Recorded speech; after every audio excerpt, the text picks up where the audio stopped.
जलन। ममता बहुत ही सीधी और प्यारी लड़की थी, वहीं सुनील एक सरल और आगे बढ़ने की सोच रखने वाला लड़का। सुनील, बेटा सुनील कहाँ है? अरे जरा एक गिलास पानी तो दे दो। हाँ माँ, अभी आया। क्या माँ, पानी तेरे सर के पास ही तो रखा है, क्या हो गया है? तबीयत खराब है क्या? अरे नहीं नहीं, वो उठने का मन ही नहीं कर रहा था तो देखा ही नहीं। वैसे क्या कर रहा है? यहाँ बैठ ना मेरे पास। माँ पढ़ रहा था। वो क्या है ना, नौकरी में तो वक्त नहीं मिलता, अब ऑफिस से घर आकर ही तो वक्त मिलता है। अच्छा अच्छा ठीक है, पढ़ ले जा बेटा। सुनील पढ़ लिख कर और आगे बढ़ना चाहता था, लेकिन माँ की तबीयत खराब देखकर सोचता है कि शादी ही कर ले। कब तक माँ का ख्याल वो अकेले रख पाएगा? तो एक दिन, माँ ये ममता है, मैंने इससे शादी कर ली है। तुम्हारी तबीयत भी ठीक नहीं रहती तो मैंने सोचा शादी कर लेता हूँ। घर संभालने वाली और तुम्हें संभालने वाली कोई आ जाएगी तो अच्छा रहेगा। माँ अचानक से सामने बहू देखकर हैरान रह जाती है। बेटा ये क्या बात होती है? न बैंड, न बाजा, न दहेज, न शगुन, ऐसे कैसे बहू आ गई? माँ तू तो जानती है मैं नौकरी के साथ पढ़ाई कर रहा हूँ, तो कहाँ से इतना पैसा बचा पाता कि धूमधाम से शादी करता।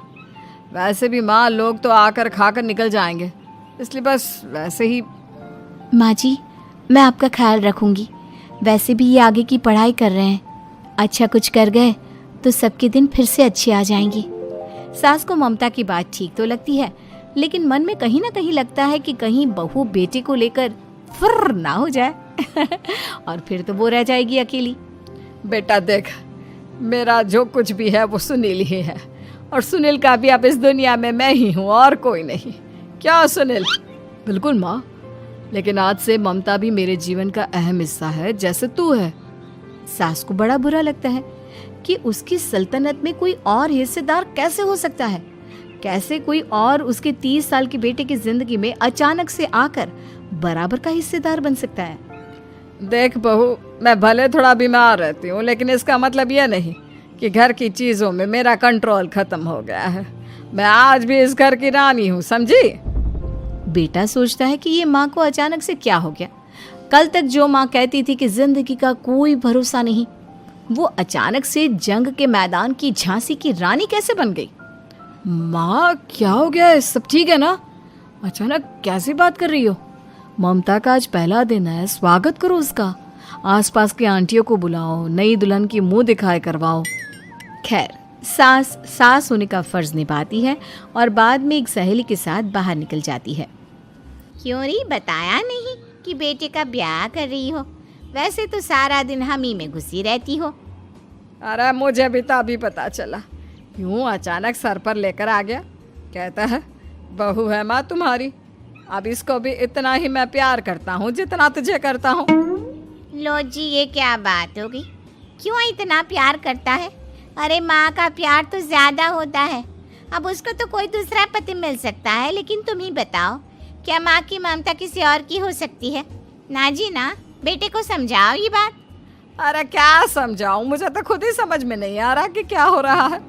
जो बेटा कल तक माँ माँ करता था, अचानक से बीवी बीवी का राग आलाप रहा है। देखा, उसकी बीवी ना सुंदर और जवान है। सुंदरता के आगे तो एक से एक नहीं टिके, तो तेरा बेटा किस खेत की मूली है? सास को भी समझ में आ जाता है कि बहू की सुंदरता के आगे माँ का प्यार किसी काम का नहीं। उधर बीवी, ए जी, अम्मा जी सहेलियों को छोड़ने गई थी, अभी तक आई नहीं, हम देख आए क्या? अरे रहने दो ना, आ जाएंगी। कहाँ जाएगी, उनकी आदत है, एक बार जाती है तो पूरी पंचायत खत्म करके ही आती है। अच्छा ही है, खाना वाना खा कर गई होगी। छोड़ो ना, घूमेगी तो खाना पचेगा, नहीं तो ऐसे ही खाट पकड़ लेगी। बहू भी शांत हो जाती है। उधर सास सोचती है कि आज थोड़ा देर से ही घर जाती हूँ, जब बेटा परेशान होकर ढूंढेगा तब मजा आएगा। बीवी को खुद ही पता चल जाएगा कि माँ के आगे उसकी दाल नहीं गलेगी। लेकिन वहीं दूसरी ओर घर पर, ए जी, माँ जी अभी भी नहीं आई, हमको तो घबराहट हो रही है कि क्या करें, जाकर पता करें किसी के घर। अच्छा, कहाँ जाओगी ये भी बता दो। पहला दिन है तुम्हारा इस घर में और एक ही दिन में मोहल्ला छानोगी क्या? हाँ, तो आप भी तो नहीं जा रहे हैं ना, हमको फिक्र हो रही है। अरे यार, ये रोज का है अम्मा का, खाओ और सो जाओ। बस फिर क्या था, बेटा बहू खाना खाते हैं और कमरे में सोने चले जाते हैं। उधर जब सास को कोई देखने नहीं आता तो वो हार कर घर आ जाती है, जहाँ वो देखती है कि सारे घर की लाइट्स बंद है। सास को गुस्सा आता है। बहू, ममता बहू कहाँ हो? लेकिन सारे दिन की थकी बहू को ऐसी नींद आती है जैसे किसी ने भांग की गोली खिला दी हो। वो तो नहीं उठती। उठकर आ जाता है बेटा। क्या बात है अम्मा, काहे चिल्ला रही हो? अरे सो जाओ ना, सुबह की थकी है बहू, वो सो रही है। जोर से बोलोगी तो नींद खुल जाएगी उसकी। माँ को गुस्सा आ जाता है। फिलहाल तो सो जाती है, लेकिन मन ही मन ढेर सारा जहर बहू के लिए भरा होता है।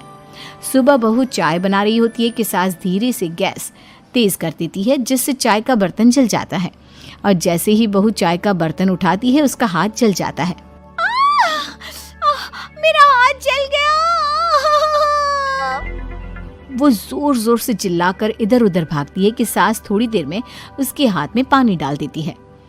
हाय रे बहू, क्या कर रही हो? पहली बार रसोई छुई हो क्या? सासू माँ गलती से गैस तेज रह गई थी और बर्तन जल गया, जिससे मेरा हाथ जल गया। हाय रे, कितना गंदा दाग। छी छी छी छी, मुझे तो उल्टी आ रही है तेरा गला हुआ मांस देखकर। तू ना मुझे अभी साथ से खाना मत लगाना। बहू भी खुद का हाथ देखती है तो उसे भी रोना आ जाता है। कुछ दिनों के बाद सास की सहेली आती है, बहू चाय बनाकर लाती है। उसके जाने के बाद सहेली कहती है, बहू की सुंदरता ऐसी है कि कोई भी दीवाना हो जाए। वैसे तेरे बेटे का क्या हाल है? अरे वैसा ही है, बहू के पीछे लट्टू। क्या करूं, कुछ समझ में नहीं आ रहा। मैंने तो बहू के चेहरे पर दिवाली के पटाखे की चक्री फेंक दी, उसका पूरा चेहरा जल गया। अब देखो ना रही सुंदरता, और ना ही अब मेरा बेटा उसे पूछता है। अरे अब तो वो उसे छोड़कर दूसरी भी देखने को बोल गया है मुझे। बहू सारी बात सुन रही होती है। आंटी एक बात बताइए, क्या भरोसा है कि दूसरी सही आए और आपके अनुसार रहे? देखिए आंटी, मेरी सासू माँ को गलत बात सिखाने की जरूरत नहीं है। हमारा परिवार साथ में खुशी से रह रहा है। देख बहू, मेरी सहेली की बेइज्जती ना कर, वही अच्छा रहेगा तेरे लिए, समझी? बहू नहीं मानती है। वो बार बार उनकी सहेली को घर से निकल जाने को कहती है। तभी सास की सहेली पास के चूल्हे से लकड़ी लाकर बहू के चेहरे पर लगा देती है। बहू जोर जोर से रोने लगती है। अरे ये क्या कर दिया? मैंने कहा किया, ये तो तूने किया। तू ही नहीं चाहती थी कि बहू बेटे के साथ रहे, भला मैं क्यों करूंगी? मैं तो चली, निपटो अब। बहू रो रही होती है, दर्द से चिल्ला रही होती है, लेकिन सास उसे डॉक्टर के पास नहीं ले जाती। तभी पति आता है। क्या हो गया ममता? ये दाग कैसे लगा? तुम कैसे जली? ममता कुछ नहीं कहती, बस दर्द से करा रही होती है। पति माँ की तरफ देखता है। हो ना हो माँ, ये पक्का आपका काम है। आप ही ममता से जला करती थी ना। देखना माँ, अब पुलिस आएगी, केस बनेगा, लेकिन पहले मैं ममता को अस्पताल लेकर जा रहा हूँ। सभी अस्पताल जाते हैं, जहाँ डॉक्टर ममता की सास से कहते हैं, आपने तो नहीं जलाया ना बहू को? अब ममता की सास के तो पसीने छूट रहे होते हैं। वो घबरा कर कहती है, ना ना डॉक्टर साहब, कैसी बात करते हैं? हम क्या जलाएंगे अपनी बहू को? डॉक्टर ममता के पति से पूछते हैं, देखिए, क्योंकि ये ससुराल में जली है तो मामला पुलिस का बनता है, तो आप पहले पुलिस को बुलाइए, तभी इलाज पूरा होगा। सास डर जाती है कि अब तो बच्ची जिंदगी जेल में ही रहना होगा। रहने दीजिए ना, पुलिस को क्यों बुलाना? सारी हंसी खत्म हो जाएगी जब पुलिस के डंडे पड़ेंगे। बहू को जलाना भले ही बहुत आसान हो, लेकिन उसके बाद सारी जिंदगी जेल की हवा खाना। सास डर जाती है। पुलिस आती है।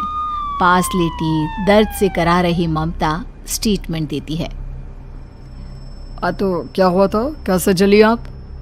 ममता पास खड़ी सास को देखती है। बेटी बताओ, कैसे जल गई तुम? ओए, काका का किरण वाली शाहरुख, चुप, बिल्कुल चुप। सास चुप। सभी इंतजार करते हैं कि ममता क्या बोलेगी। जी मैं खाना बना रही थी, लकड़ी उड़कर मेरे ऊपर गिर गई और मैं जल गई। सास बहू की बात सुनकर रोने लगती है। देखा माँ, कितनी समझदार है ममता।